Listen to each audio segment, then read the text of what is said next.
everyone, this is Jairam Dwivedi here, Assistant Professor SIRT IT, the SAYS Group. Welcome all of you once again, and now I am with you with a new topic of our subject. So in previous topics we are learn many things, and hope all of you just go through the topics, and now we'll start with a new topic. So welcome all of students, good morning again. अब हम नए topic की तरफ चलते हैं, branch and bound method. चलिए तो समझते हैं ब्रांच एंड बाउंड मेथड क्या है।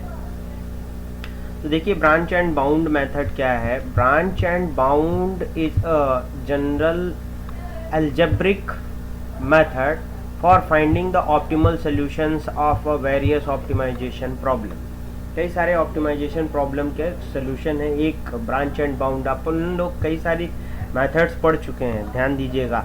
आपने ग्रेडी मेथड पढ़ लिया, आपने डायनेमिक प्रोग्रामिंग पढ़ लिया, आपने बैक ट्रैकिंग पढ़ लिया, अब आप पढ़ रहे हैं ब्रांच एंड बाउंड मेथड। ठीक है, तो ब्रांच एंड बाउंड मेथड एक मैथमेटिकल प्रॉब्लम है। कई सारे ऑप्टिमल सॉल्यूशंस होते हैं, उनमें से अपने को एक सॉल्यूशन फाइंड करना होता है। बहुत सारी प्रॉब्लम्स में ऐसे ही करते हैं, लेकिन ब्रांच एंड बाउंड की खास बात क्या है ये देखेंगे।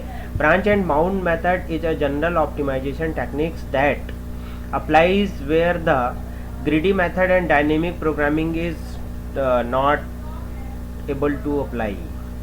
ब्रांच एंड बाउंड मेथड को हम वहाँ अप्लाई कर सकते हैं जहाँ पे ग्रीडी मेथड और डायनेमिक प्रोग्रामिंग काम नहीं करती हैं। ठीक है ना। देखिए, however it is much slower, जबकि ये थोड़ा सा स्लो है। अब एप्लीकेशन क्या है इसके, एक होती है जॉब सीक्वेंसिंग विथ डेडलाइन, दूसरी है आपकी ट्रबलिंग सेल्समैन प्रॉब्लम, एक और है जो आप नैपसैक सारे उसमें पढ़ रहे हैं। तो यहाँ पे हम पढ़ेंगे तो 01 नैपसैक प्रॉब्लम पढ़ेंगे, जिसको हम ब्रांच एंड बाउंड मेथड के थ्रू सॉल्व कर सकते हैं। In this method, state space tree of all possible solution is generated। अब इसमें क्या होता है, एक स्टेट स्पेस ट्री के थ्रू जितने भी पॉसिबल सोल्यूशंस होते हैं उनको हम जनरेट करते जाते हैं। लेकिन अब जनरेट तो करेंगे, लेकिन करेंगे क्या, फिर देखिए, then partitioning or branching is done at each node of the tree. और हम ब्रांचिंग करते जाते हैं, कितने पॉसिबल सोल्यूशंस हैं उनकी ब्रांचिंग करते जाते हैं। Then we compare nodes bound value with the value of the best solution obtained up to now। ठीक है ना। और उसके बाद हम देखते हैं कि उसमें जो भी बेस्ट सोल्यूशन होगा, तो मतलब ये ऑप्शन अगर हम ऑप्ट करते हैं तो हम अपने बेस्ट सोल्यूशन की तरफ जा रहे हैं कि नहीं जा रहे हैं, सोल्यूशन हमारा वर्स्ट हो रहा है कि नहीं। अगर सोल्यूशन अच्छा नहीं है तो हम उसको वहीं पे रोक देंगे, स्टॉप करेंगे और बेस्ट सोल्यूशन को हम आगे एक्सप्लोर करेंगे। ये ब्रांच एंड बाउंड मेथड में होता है ना। और देखिए, अगर हम डायनेमिक प्रोग्रामिंग या ग्रीडी मेथड की बात करें तो ग्रीडी मेथड में हम सारे ऑप्शंस को कैलकुलेट करते थे और उसके बाद फिर हम उसमें फाइंड करते थे।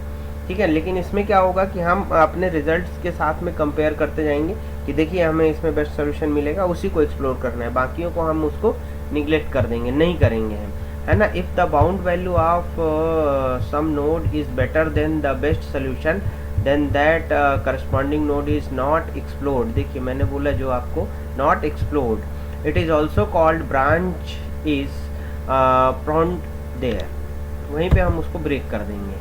अब देखिए, ब्रांच एंड बाउंड में आगे देखिए कि after computations of bounding value, bound कर देना, वहीं पे रोक देना, bounding value at each node we compare it with best solution, उसको हम बेस्ट सोल्यूशन के साथ में कंपेयर करेंगे। And the expanding the nodes further can lead to final solution, और जो हमारा बेस्ट होगा उसी को हम आगे फर्दर एक्सप्लोर करने वाले हैं, बाकियों को हम नहीं करेंगे। The branching procedures replace an original problems by a new set of new problems that are, देखिए, partially solved versions of the original problem. Original problem को हम पार्शियली सॉल्व करते जाते हैं और smaller problems than original problems, और उनको जो है ना छोटे छोटे प्रॉब्लम्स में, चंक्स में डिवाइड कर लेते हैं। अब there are the various reasons for terminating scratch that is state space tree for the branch and bound method.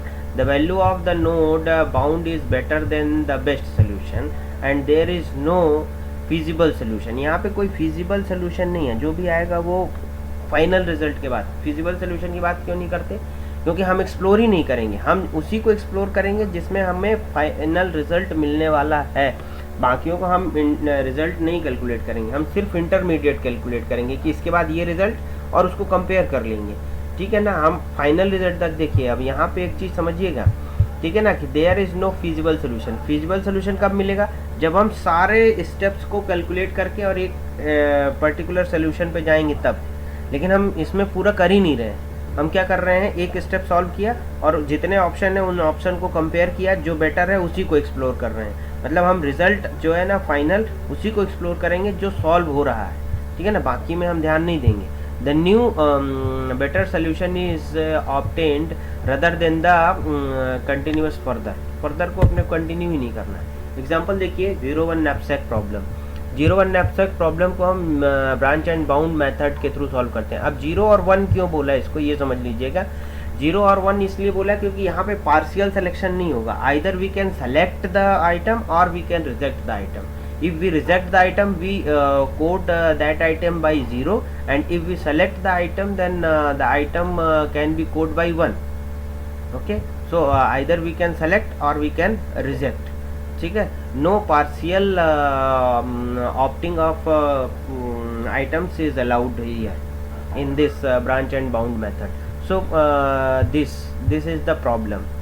Okay, this is the problem. Yeah, this is the questions.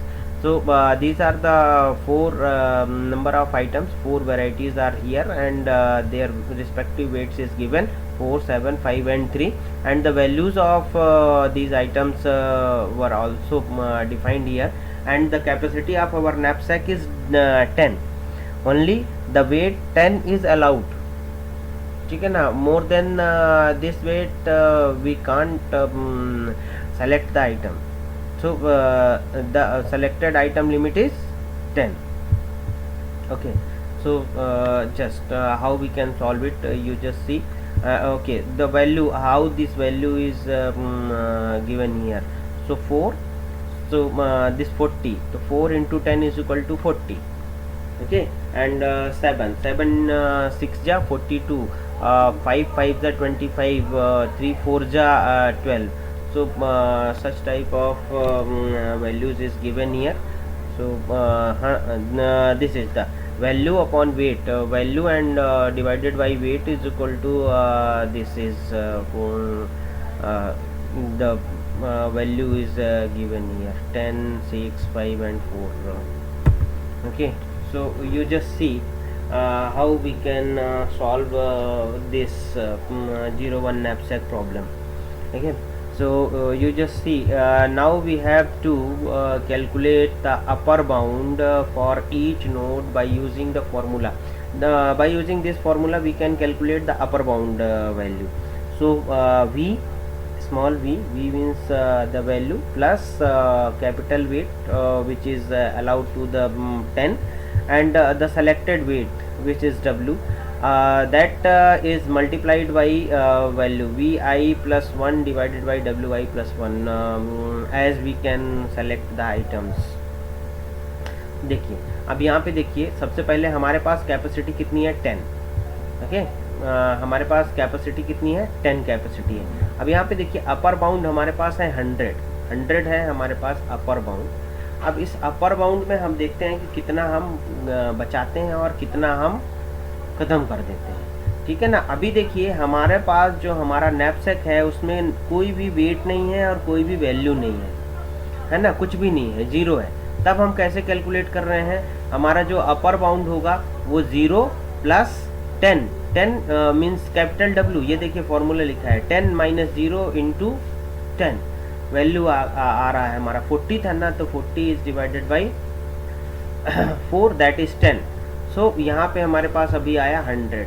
अब देखिए, अब हम जब इसको फर्दर एक्सप्लोर करते हैं तो हमारे पास 2 आइटम्स होंगे. या तो हम अपने नैपसैक में क्या करें वो देखते हैं हम. देखिए तो यहाँ पे हमने क्या किया कि फर्स्ट आइटम, पहले आइटम को हमने सेलेक्ट किया। तो जब हम पहले आइटम को सेलेक्ट करते हैं तो पहले आइटम की जो वैल्यू है वो है 40, तो यहाँ पे 40 आ गया। वेट हमारे नैपसैक का है 10 और माइनस उसका जो वेट, जिस आइटम को हम सेलेक्ट कर रहे हैं उस आइटम का वेट है 4, तो 4 लिख दिया। और इसके बाद इसको हमने 6 से कर लिया, क्यों?